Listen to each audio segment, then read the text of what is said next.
कहानी की शुरुआत अमेरिका के एक शहर से होती है, जहां हम 4 लोगों की एक छोटी सी फैमिली को देखते हैं। ब्रेंट और कैंडल अपने बच्चों से प्यार करते हैं, लेकिन वो इस बात से नफरत करते हैं कि कैसे बच्चों ने उनके जीवन को बदल दिया है। जॉश उनका छोटा बेटा 7 साल का है और कार्ली उनकी बड़ी बेटी एक टीनेजर है। फिल्म की शुरुआत में कार्ली अपने बॉयफ्रेंड डेमन से फोन पर बात कर रही होती है। भले ही कार्ली के पेरेंट्स डेमन को पसंद नहीं करते, लेकिन कार्ली को इस बात से बिल्कुल फर्क नहीं पड़ता।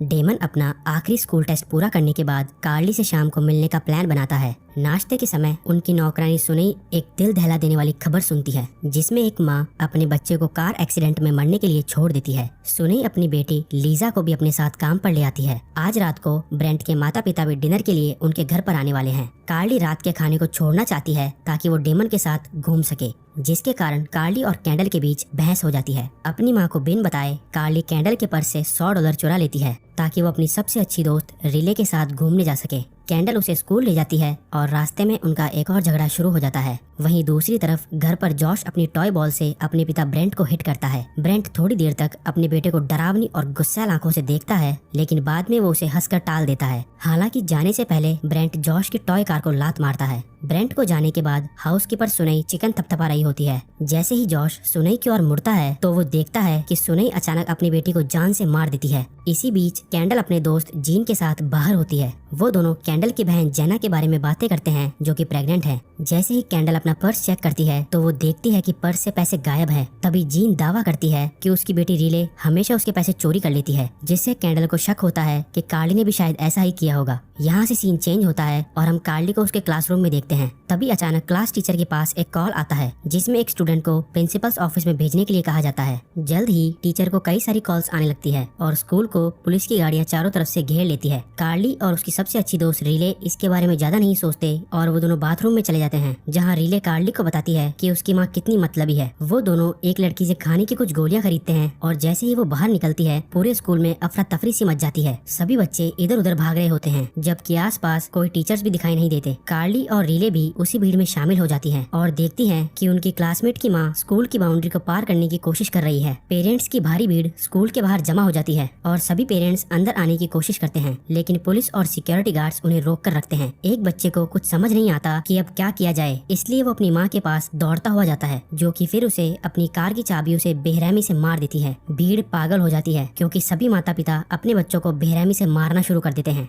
कार्ली और रीले किसी न किसी तरह से जंगली भीड़ से बचकर दूर भाग जाती है और रीले की कार में बैठ जाती है। इसी बीच कार्ली का बॉयफ्रेंड डेमन एग्जाम हॉल में होता है। एग्जाम खत्म होने में अभी भी 1 घंटा बाकी है, लेकिन बच्चों के पेरेंट्स पहले से ही गेट के बाहर आके खड़े हो जाते हैं। इन्विजिलेटर सोचती है कि ये बड़ी ही अजीब बात है, लेकिन फिर वो उन्हें इग्नोर करती है। डेमन सबसे पहले एग्जाम खत्म करता है और हॉल के बाहर आ जाता है। जब डेमन घर आता है तो उसके पिता नशे में होते हैं। इसके बारे में बिना ज्यादा सोचे डेमन किचन में मौजूद गंदगी को साफ करना शुरू कर देता है, पर तभी अचानक उसके पिता उसे खींचकर एक थप्पड़ मारते हैं। पहले डेमन ध्यान नहीं देता क्योंकि वो नशे में थे, लेकिन जब उसके पिता कांच की टूटी हुई बोतल से उस पर हमला करते हैं तो चीजें गर्मा जाती हैं। लड़ाई के दौरान अचानक उसके पिता जमीन पर गिर जाते हैं और गलती से खुद की गर्दन को काट लेते हैं। उसी समय कैंडल अपनी गाड़ी में बैठी सोच रही होती है कि कैसे उसके पुराने बॉस के साथ उसकी मुलाकात अच्छी नहीं रही। इन सभी बातों को याद करके कैंडल मानसिक रूप से टूटने लगती है। जब कैंडल रो रही होती है तो उसे एक कॉल आता है, जिसमें उसे बताया जाता है कि उसकी बहन जेना की हालत बहुत गंभीर है। कैंडल जल्दी से हॉस्पिटल जाती है और देखती है कि बहुत सारे लोगों की भीड़ उन पेरेंट्स के बारे में न्यूज देख रहे होते हैं। इससे पहले कि कैंडल कुछ सुन पाती, उसे उसकी बहन बुला लेती है और जेना एक हेल्दी बच्चे को जन्म देती है। जेना अपने बच्चे को बाहों में रखती है, लेकिन वो खूबसूरत पल बिगड़ जाता है जब अचानक वो अपने बच्चे को दबाने लगती है। तभी उसे कैंडल और बाकी डॉक्टर्स रोक लेते हैं और कैंडल बच्चे को बचाकर उस रूम से बाहर ले आती है। कैंडल रोने लगती है और नर्स से पूछती है कि ये सब क्या हो रहा है। तभी नर्स कहती है कि सभी माता पिता जंगली हो चुके हैं। बच्चों के वार्ड के बाहर सब पेरेंट्स अपने बच्चों को देखते ही उन पर हमला करने के लिए तैयार हो जाते हैं। इधर कार्ली और रीले के घर पहुंच जाते हैं। रीले ऊपर जाती है और कार्ली टीवी ऑन करके न्यूज चालू करती है। न्यूज में एक ऐसे रहस्यमय वायरस के बारे में बताया जाता है जो पूरे अमेरिका में फैल चुका है और इससे इन्फेक्टेड सभी पेरेंट्स अपने बच्चों को मारना चाहते हैं। कार्ली ये खबर सुनकर घबरा जाती है और अपनी दोस्त को ऊपर ढूंढने जाती है। तभी रीले की माँ रीले को मौत के घाट उतार देती है, जिसे देखकर कार्ली डर जाती है और उस घर से भाग जाती है। रास्ते में उसे केवल एक आदमी दिखाई देता है, जिसके हाथ में एक खूनी बेसबॉल बैट होता है। डेमन कार्ली को गलियों में पाता है और उसे अपने माता पिता से दूर रहने के लिए कहता है। इसके बाद वो दोनों कार्ली के घर में जॉश को ढूंढने जाते हैं। इस बीच ब्रेंट अपने ऑफिस में नींद की एक झपकी ले रहा होता है। फिर ब्रेंट अपने बच्चों की एक फोटो देखता है और जोर जोर से चिल्लाता है। डेमन और कार्ली घर पहुंचते हैं तो वो देखते हैं कि उनकी नौकरानी सुनई अभी भी वहीं है।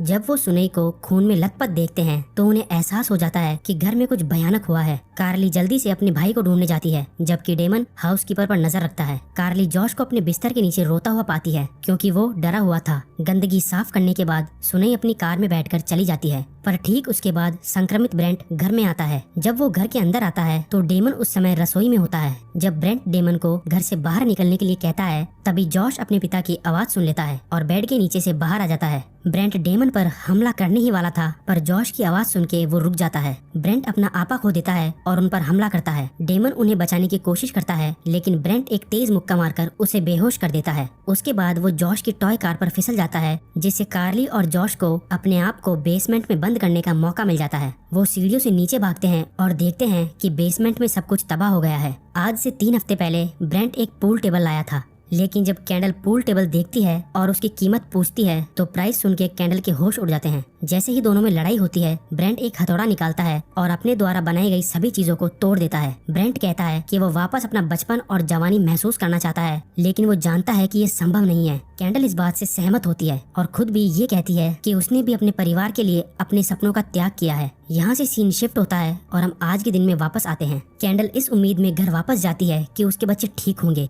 कैंडल रेडियो सुनती है, जिसमें सभी पेरेंट्स को अपने बच्चों से दूर रहने की चेतावनी दी जाती है। कैंडल जल्दी से अपनी कार रोक लेती है, लेकिन तब तक बहुत देर हो चुकी थी, क्योंकि कैंडल पहले से ही संक्रमित होती है। जैसे ही कैंडल घर के अंदर आती है, वो ब्रेंट के साथ शामिल हो जाती है। वो बेसमेंट के दरवाजे को खटखटाते हैं और बच्चों को बाहर आने के लिए कहते हैं। कैंडल इलेक्ट्रिक कटर से दरवाजे को काटने की कोशिश करती है। उसी समय ब्रेंट भी अपनी गन लेने के लिए दूसरे कमरे में जाता है, लेकिन वहाँ पहुँचने पर वो देखता है कि बंदूक का सूटकेस तो खाली है। पर अचानक जॉश अपनी माँ को दरवाजे के दूसरी तरफ से गोली मार देता है और गोली कैंडल के कंधे पर लगती है। तभी हमें पता चलता है कि जॉश ने कुछ समय पहले ब्रेंट की बंदूक चुरा ली थी। फिर ब्रेंट कैंडल के घाव पर अल्कोहल डालता है। बेसमेंट में बच्चे अपनी माँ की रोने की आवाज सुनते हैं। अब कैंडल और ब्रेंट गोली लगने के डर से बेसमेंट में जबरदस्ती नहीं घुसना चाहते, इसलिए ब्रेंट एक तरकीब लगाता है। ब्रेंट एलपीजी पाइप को बेसमेंट से जोड़ता है और इस तरह तब तक गैस सप्लाई करने का प्लान बनाते हैं जब तक कि वो दोनों भाई बहन बाहर नहीं निकल जाते। गैस को बाहर निकलने से रोकने के लिए कैंडल दरवाजे में बने छेदों पर टेप लगा देती है।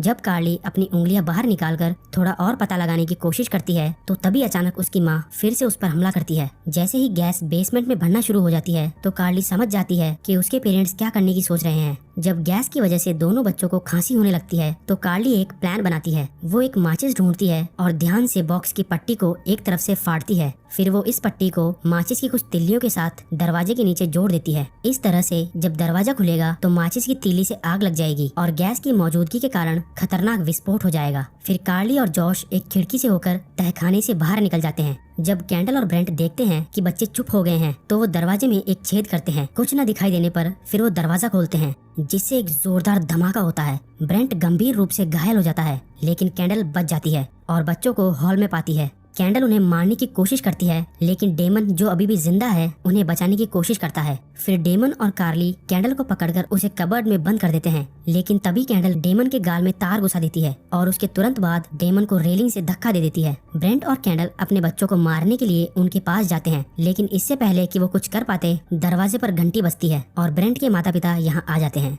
अब घर में ब्रेंट के पिता उसका पीछा करते हैं, जबकि ब्रेंट जॉश का पीछा करता है। वहीं दूसरी तरफ किचन में कैंडल ब्रेंट की माँ से अपनी जान की भीख मांगती है, लेकिन जब ब्रेंट की माँ उसे माफ करने से मना करती है, तो वो बूढ़ी औरत को मैलेट से मारती है। फिर कैंडल कार्ली का पीछा करती है और उनके ठीक पीछे दादी भी होती है। अचानक ब्रेंट की कार उसे टक्कर मार देती है। गाड़ी रुकती नहीं और दादाजी भी उसकी चपेट में आकर मर जाते हैं। डेमन जो अभी भी जिंदा है, वो कैंडल को बेहोश कर देता है। अगले सीन में बच्चे अपने माता पिता को बेसमेंट में बंदी बना लेते हैं। ब्रेंट और कैंडल पहले से नॉर्मल होने की एक्टिंग करते हैं ताकि बच्चे उन्हें खोल दें, लेकिन उनकी ये चाल काम नहीं आती। जॉश अपने माता पिता से कहता है कि मम्मी पापा, मैं अब भी आपसे बहुत प्यार करता हूँ। तभी ब्रेंट उसे कहता है कि बेटा, मैं भी तुमसे उतना ही प्यार करता हूँ, लेकिन बस कभी कभी तुम्हें जान से मारने का मन करता है।